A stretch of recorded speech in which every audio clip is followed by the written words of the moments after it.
क्या आपने कभी सोचा है कि एक साधारण सा कौवा जिसे हम अक्सर अपनी छतों पर कांव कांव करते हुए दुत्कार देते हैं, वो इस पूरे ब्रह्मांड का सबसे बड़ा ज्ञानी कैसे हो सकता है? एक ऐसा पक्षी जिसने इस सृष्टि को एक या दो बार नहीं बल्कि 11 बार बनते और मिटते देखा है, जिसने रामायण को 11 बार और महाभारत को 16 बार अपनी आंखों के सामने घटित होते देखा है, मौत जिसके पास आने से कांपती है और समय समय जिसके पंखों की छांव में आकर रुक जाता है। मृत्यु लोक का एक साधारण सा जीव काल के चक्र से कैसे आजाद हो गया?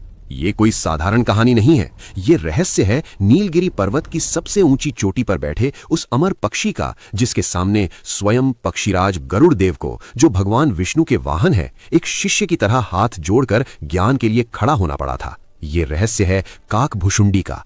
लेकिन एक कौवा भगवान राम का सबसे बड़ा भक्त, त्रिकालदर्शी और अमर कैसे बना? इस रहस्य की जड़ें उस समय में छिपी हैं जब काकभुशुंडी एक कौवा नहीं बल्कि एक इंसान थे। कल्पना कीजिए नीलगिरी पर्वत की उस शांत और रहस्यमयी चोटी की, जहां बादलों का पहरा रहता है। चारों तरफ एक दिव्य शांति है। एक विशाल कल्प वृक्ष के नीचे एक कौवा बैठा है, जिसके चेहरे पर ब्रह्मांड का तेज है। सामने गरुड़ देव नतमस्तक है। गरुड़ देव का मन शंकाओं से भरा हुआ है। उनके मन में ये बात खटक रही है कि मैं तो भगवान का वाहन हूं, मुझे मोह हो गया और उस मोह को दूर करने के लिए भगवान शिव ने मुझे एक कौवे के पास भेज दिया। आखिर इस पक्षी में ऐसा क्या है? गरुड़ के मन का यह अहंकार और संशय उस कौवे की पारदर्शी आंखों से छिप नहीं सका, और तब नीलगिरी की उस नीरवता को चीरते हुए काकभुशुंडी ने बोलना शुरू किया। उनके शब्दों में एक ऐसा सम्मोहन था जो सीधे आत्मा में उतर रहा था। उन्होंने गरुड़ से कहा कि हे पक्षीराज, मेरा ये स्वरूप देखकर आपको जो आश्चर्य हो रहा है वो स्वाभाविक है, लेकिन मेरा ये शरीर कोई श्राप नहीं, मेरा सबसे बड़ा सौभाग्य है। मैं हमेशा से ऐसा नहीं था। कहानी शुरू होती है सतयुग के उस कालखंड से, जब ये जीव इंसान के रूप में अयोध्या में जन्मा था। एक ऐसा इंसान जो जन्म से तो शूद्र था, लेकिन उसके भीतर ज्ञान की भूख बहुत गहरी थी। वो भगवान शिव का परम भक्त था, लेकिन उसके ज्ञान में एक बहुत बड़ा विष घुल चुका था, अहंकार। वो शिव की तो पूजा करता था, लेकिन भगवान विष्णु और उनके अवतारों से उसे सख्त नफरत थी। अयोध्या में रहने के बावजूद भगवान राम के प्रति उसके मन में केवल द्वेष भरा था। उस अज्ञानी युवक पर एक बहुत ही दयालु और विद्वान ब्राह्मण गुरु की नजर पड़ी। उन गुरु ने उस युवक की शिव भक्ति देखी और उसे अपना शिष्य बना लिया।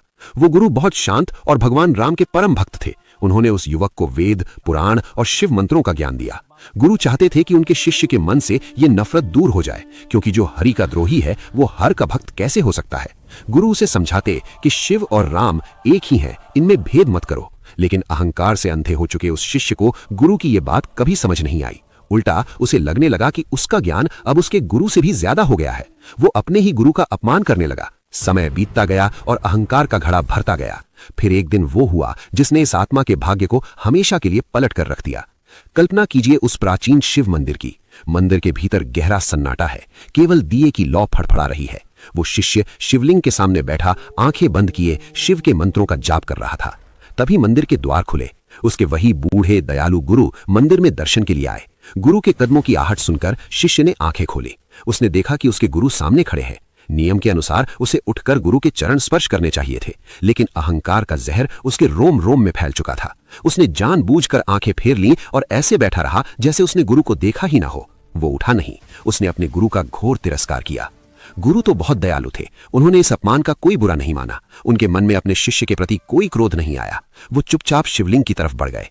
लेकिन ब्रह्मांड के नियम इतने सरल नहीं होते। गुरु भले ही माफ कर दें, लेकिन भगवान महादेव अपने भक्त और एक सच्चे गुरु का ऐसा अपमान बर्दाश्त नहीं कर सके। अचानक मंदिर का वो सन्नाटा एक खौफनाक गर्जना से टूट गया। वो गर्जना किसी इंसान की नहीं थी। मंदिर की दीवारें कांपने लगीं, दिए की लौ फड़फड़ाकर बुझ गई। वो भयानक आवाज सीधे उस शिवलिंग के भीतर से आ रही थी। भगवान शिव का तीसरा नेत्र खुल चुका था। आकाशवाणी हुई, अरे मूर्ख पापी, तूने एक ऐसे गुरु का अपमान किया है जिसके हृदय में कोई क्रोध नहीं है। तेरा गुरु तुझे क्षमा कर सकता है, लेकिन मैं नहीं। तेरे भीतर एक अजगर जैसी सुस्ती और अभिमान है जो अपने गुरु को देखकर भी अपनी जगह से नहीं हिला। इसीलिए मैं तुझे श्राप देता हूं कि तू इसी क्षण एक अजगर बन जा, किसी खोखले पेड़ के तने में जाकर छिप जा और हजारों योनियों में इसी तरह रेंगते हुए नीच जन्मों का दुख भोग। शिव की उस भयानक आवाज को सुनकर उस शिष्य की रूह कांप गई। उसका सारा अहंकार एक पल में टूटकर बिखर गया।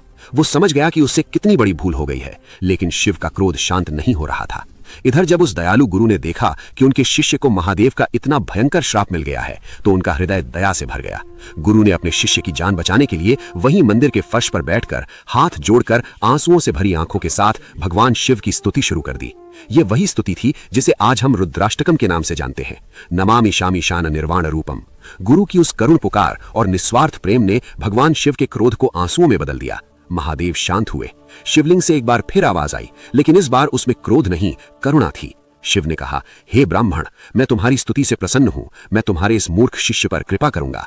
मेरा श्राप झूठा नहीं हो सकता, इसे 1000 बार जन्म लेना ही होगा। लेकिन मेरी कृपा से जब ये अलग अलग योनियों में जन्म लेगा और मरेगा, तब इसे जन्म और मृत्यु की वो असहनीय पीड़ा नहीं होगी। इतना ही नहीं, 1000 जन्मों के बाद भी इसे अपने इस जन्म की यादें कभी नहीं भूलेगा। इसे हर जन्म का ज्ञान याद रहेगा और अंत में इसके हृदय में भगवान राम के प्रति अगाध प्रेम उत्पन्न होगा। श्राप अब वरदान में बदल चुका था, मृत्यु की पीड़ा से मुक्ति और हर जन्म की स्मृति का वरदान। यहीं से शुरू हुई उस आत्मा की वो रहस्यमय यात्रा जिसे 1000 जन्मों का सफर तय करना था। वो मरा और अगले ही पल विंध्याचल के घने जंगलों में एक अजगर के रूप में उसकी आंखें खुली। लेकिन उसे अपना पिछला जन्म, अपना गुरु और शिव का वो श्राप सब कुछ याद था। उसे कोई पीड़ा नहीं थी, बस एक ही धुन थी, राम की भक्ति। समय के पहिए घूमते रहे, सदियां बीत गईं। वो आत्मा एक के बाद एक शरीर बदलती रही, कभी पक्षी, कभी जानवर, तो कभी कोई और जीव। जन्म और मृत्यु उसके लिए बस ऐसे हो गए जैसे कोई पुराने कपड़े उतारकर नए कपड़े पहन रहा हो, बिना दर्द, बिना पीड़ा के। और हर जन्म के साथ उसका ज्ञान बढ़ता जा रहा था। उसका अहंकार बहुत पीछे छूट चुका था। अंततः पूरे 1000 जन्म पूरे करने के बाद उस आत्मा ने एक ब्राह्मण के घर में मनुष्य रूप में जन्म लिया। इस जन्म में बचपन से ही उसके मन में केवल एक ही नाम गूंजता था, राम। जब वो बड़ा हुआ तो वो घर बार छोड़कर ज्ञान की तलाश में जंगलों में निकल पड़ा। वो हर संत, हर मुनि के पास जाता और उनसे राम की कथा सुनता। भटकते भटकते वो एक दिन ऐसे आश्रम में पहुंचा जो बहुत ही सिद्ध और शांत था। वो आश्रम था परम ज्ञानी लोमश ऋषि का। लोमश ऋषि एक बहुत बड़े ब्रह्म ज्ञानी थे। उनके तेज से पूरा जंगल चमकता था। उस ब्राह्मण युवक ने जाकर लोमश ऋषि के चरण पकड़ लिए और कहा कि हे मुनिवर, मुझे भगवान राम के सगुण रूप की कथा सुनाइए। मुझे वो राम चाहिए जो राजा हैं, जो दशरथ के पुत्र हैं, जिनकी आंखें कमल जैसी हैं। लेकिन यहीं पर नियति ने एक बहुत बड़ा खेल रच दिया था। लोमश ऋषि निर्गुण ब्रह्म के उपासक थे। वो उस ईश्वर को मानते थे जिसका कोई रूप नहीं, कोई आकार नहीं। उन्होंने उस युवक को समझाना शुरू किया कि सगुण रूप तो माया है, तुम निराकार ब्रह्म का ध्यान करो। लेकिन वो युवक जिसके दिल में राम बस चुके थे, वो बार बार ऋषि से बहस करने लगा। वो हर बार निराकार ब्रह्म को नकारता और सगुण राम की ही जिद करता। वो तर्क पर तर्क देता जा रहा था। लोमश ऋषि समझाते समझाते थक गए। धीरे धीरे ऋषि के मन की शांति भंग होने लगी और उनके भीतर एक भयानक क्रोध उठने लगा। एक ऐसा क्रोध जो एक बार फिर इस आत्मा के पूरे अस्तित्व को बदलने वाला था। एक ऐसा श्राप जो उसे हमेशा के लिए एक पक्षी बनाने वाला था। लोमश ऋषि का वो शांत और पवित्र आश्रम, जहां हवाएं भी मंत्रों का उच्चारण करती हुई बहती थीं, अचानक एक भारी तनाव से भर गया। एक तरफ वो महान ऋषि थे जिन्होंने अपने तप से निराकार पर ब्रह्म को जान लिया था, और दूसरी तरफ वो युवा ब्राह्मण जिसकी आंखों में केवल और केवल राजा राम की मूरत बसी हुई थी। लोमश ऋषि उसे बार बार समझा रहे थे कि ये रूप, ये रंग, ये अवतार सब माया है। ईश्वर तो निराकार है, उसका ध्यान करो। लेकिन ब्राह्मण के हृदय में तो सगुण राम का ऐसा रंग चढ़ा था कि उसे कोई और ज्ञान पच ही नहीं रहा था। वो लगातार ऋषि के तर्कों को काट रहा था। जब ऋषि कहते कि ईश्वर जन्म नहीं लेता, तो ब्राह्मण कहता कि मेरे राम तो कौशल्या के आंगन में खेलते हैं। धीरे धीरे ये चर्चा एक तीखी बहस में बदल गई। ब्राह्मण बार बार अपनी बात पर अड़ जाता, बिल्कुल वैसे ही जैसे कोई जिद्दी पक्षी अपनी ही रट लगाए रहता है।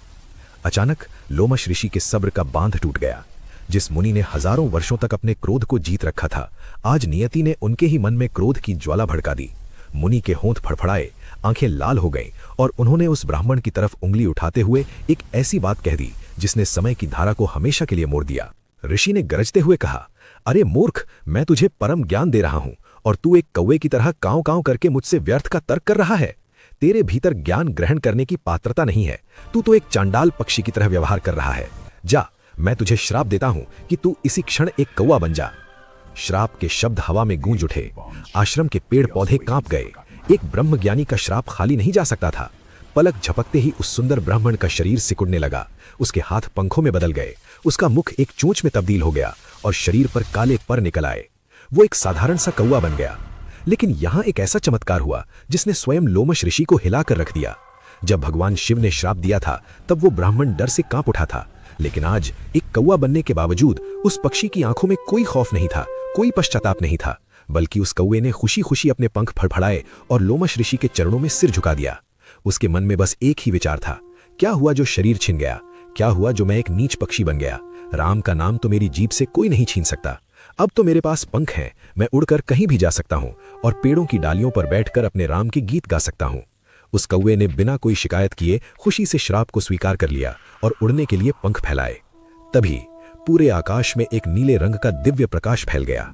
आश्रम का कोना कोना एक अलौकिक सुगंध से महक उठा। स्वर्ग से देवताओं के विमान उतरने लगे और आकाशवाणी हुई। वो आवाज किसी और की नहीं, स्वयं मर्यादा पुरुषोत्तम भगवान राम की थी। भगवान राम ने आकाश से कहा, हे मुनिवर, आपने मेरे इस परम भक्त को श्राप देकर ठीक नहीं किया। ये अज्ञानी नहीं है, इसका मेरे प्रति प्रेम इतना गहरा है कि ये निराकार ब्रह्म को स्वीकार नहीं कर पाया। मैं इसके इस अनन्य प्रेम से अत्यंत प्रसन्न हूं। भगवान राम की वो करुणा से भरी आवाज सुनकर लोमश ऋषि सन्न रह गए। उनका सारा क्रोध एक पल में आंसुओं में बह गया। उन्हें अपनी भूल का भयानक एहसास हुआ। जिस भक्त पर स्वयं भगवान इतने प्रसन्न है, उसे मैंने क्रोध में आकर कौवा बना दिया। ग्लानि से भरे लोमश ऋषि ने तुरंत उस कौवे को वापस बुलाया। उन्होंने प्यार से उस काले पक्षी को अपने हाथों में उठाया, उसे गले से लगाया और फूट फूट कर रोने लगे। अपनी गलती का प्रायश्चित करने के लिए लोमश ऋषि ने उस कौवे को वो ज्ञान दिया जो अब तक उन्होंने किसी को नहीं दिया था। उन्होंने उसे रामचरितमानस की वो गुप्त कथा सुनाई जो सबसे पहले भगवान शिव ने माता पार्वती को सुनाई थी।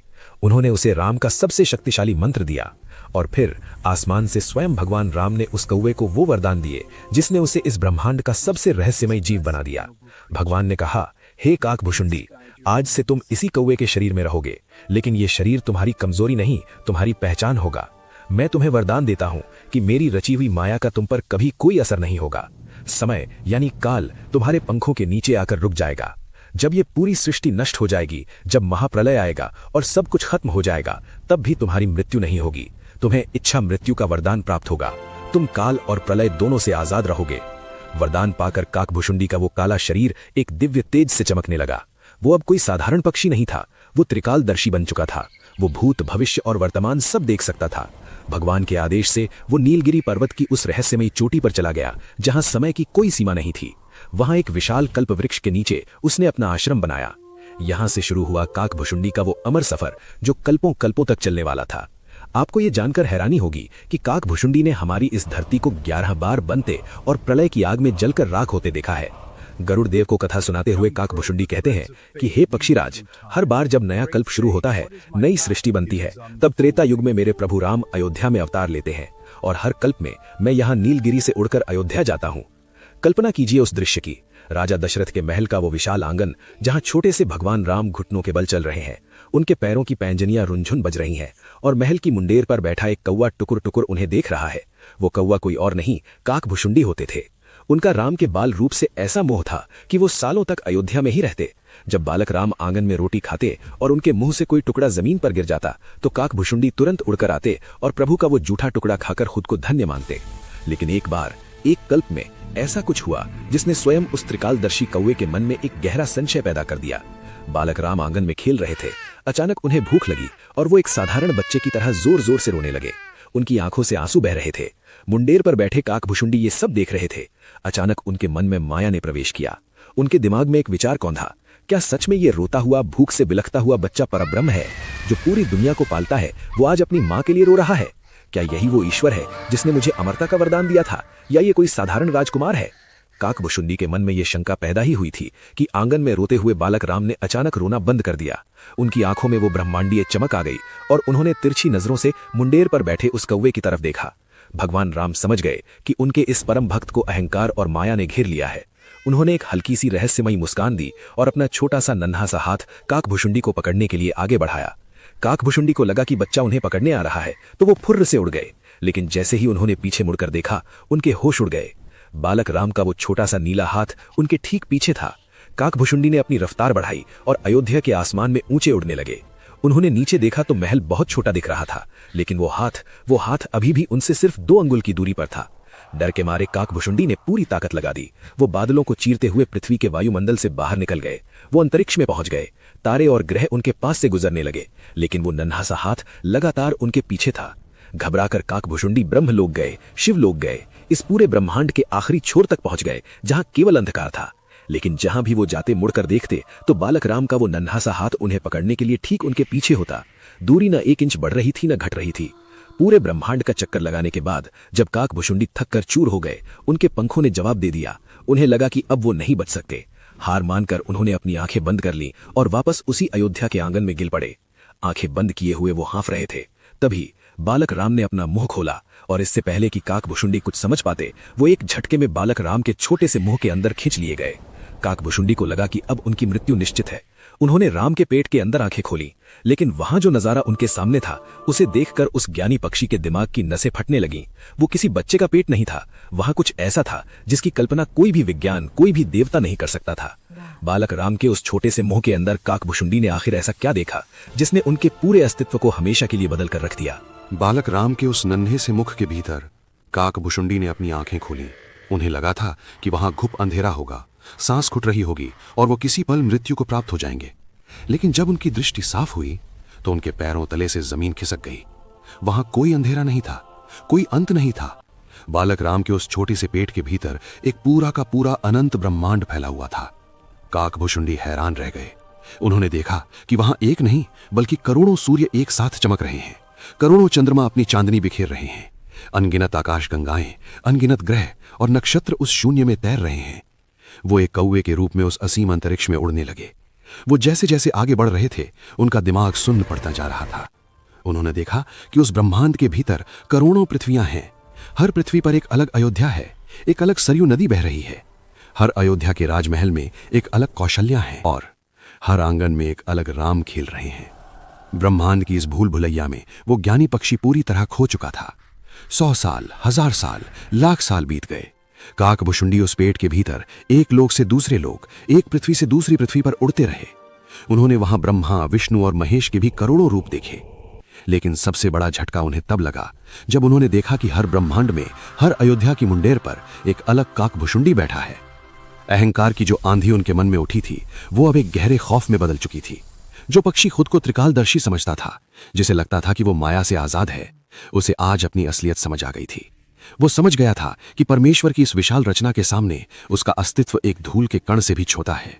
वो राम, जिसे वो एक साधारण रोता हुआ बच्चा समझ रहा था, वो दरअसल वो परम सत्ता है जो अपनी एक सांस में करोड़ों ब्रह्मांडों को जन्म देती है और मिटा देती है। लाखों साल तक उस ब्रह्मांड में भटकने के बाद काकभुशुंडी के पंख पूरी तरह टूट चुके थे। उनकी हिम्मत जवाब दे गई। उन्हें लगा कि अब वो इस भूल भुलैया से कभी बाहर नहीं निकल पाएंगे। उनका सारा ज्ञान, सारा अभिमान आंसुओं में बहने लगा। हवा में गिरते हुए उस पक्षी ने अपनी आंखें बंद कर लीं और अपने दिल की गहराइयों से पूरे समर्पण के साथ पुकार लगाई, हे राम, हे जगदीश्वर, मुझे क्षमा करें। मैं अज्ञानी हूं, मुझे अपनी इस माया के जाल से बाहर निकालिए मेरे प्रभु। जैसे ही उनके भीतर से पूर्ण समर्पण की वो पुकार उठी, उस अनंत अंतरिक्ष में एक हल्की सी मुस्कान की आवाज गूंजी और इससे पहले कि काकभुशुंडी कुछ समझ पाते, एक भयंकर आंधी चली।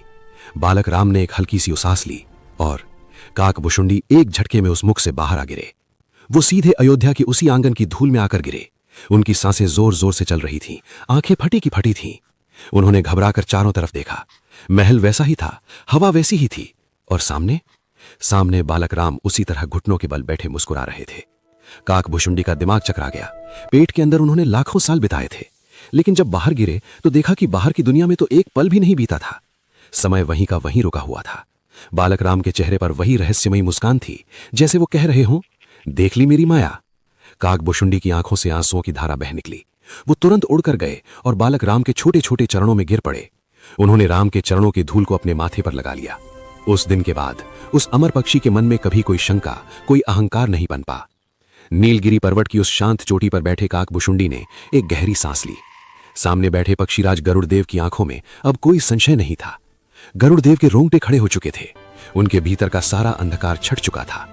गरुड़ समझ गए थे कि जब भगवान की माया काकभुशुंडी जैसे परम ज्ञानी और अमर सिद्ध को भ्रम में डाल सकती है, तो मैं तो फिर भी केवल उनका वाहन हूं। मुझे जो राम के प्रति मोह और शक हुआ था, वो भगवान की ही रची हुई एक लीला थी, ताकि मैं इस नीलगिरी पर्वत पर आ सकूं और इस महान पक्षी से ज्ञान प्राप्त कर सकूं। गरुड़देव ने हाथ जोड़कर पूरी श्रद्धा के साथ उस कौवे को प्रणाम किया और पूछा, हे गुरुदेव, आपने इतने जन्म लिए, इतने श्राप सहे, लेकिन भगवान राम ने तो आपको वरदान दिया था। अगर आप चाहते तो राम से ये मांग सकते थे कि वो आपका ये कौवे का शरीर बदलकर आपको वापस एक सुंदर इंसान या देवता बना दें। फिर आपने इस नीच समझे जाने वाले कौवे के शरीर में ही रहना क्यों चुना? काकभुशुंडी के चेहरे पर एक अत्यंत शांत और अलौकिक मुस्कान आ गई। उनकी पारदर्शी आंखें जैसे एक बार फिर उस त्रेता युग की अयोध्या में पहुंच गईं। उन्होंने कहा, हे पक्षीराज, दुनिया के लिए ये शरीर एक कौवे का है, लेकिन मेरे लिए ये मेरा सबसे बड़ा खजाना है। इंसान का शरीर पाकर तो मेरे भीतर अहंकार आ गया था, मैंने अपने गुरु का अपमान किया था, लेकिन इसी कौवे के शरीर में मुझे लोमश ऋषि का ज्ञान मिला। इसी शरीर में मुझे मेरे प्रभु राम के दर्शन हुए।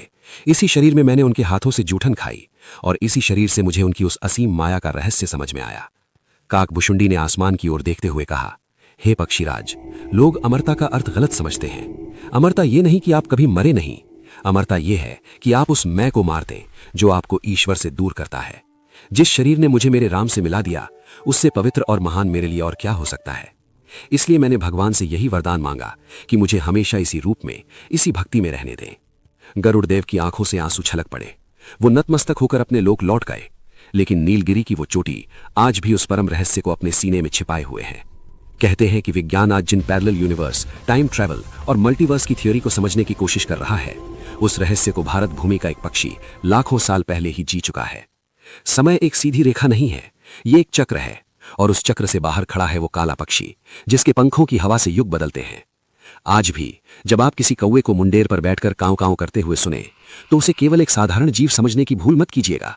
क्या पता वो नीलगिरी से उड़कर वही त्रिकालदर्शी हो जो इस कलयुग के प्रलय का इंतजार कर रहा है, ताकि एक बार फिर त्रेता युग आए, एक बार फिर अयोध्या सजे, और एक बार फिर वो अपने बालक राम को खेलते हुए देख सके।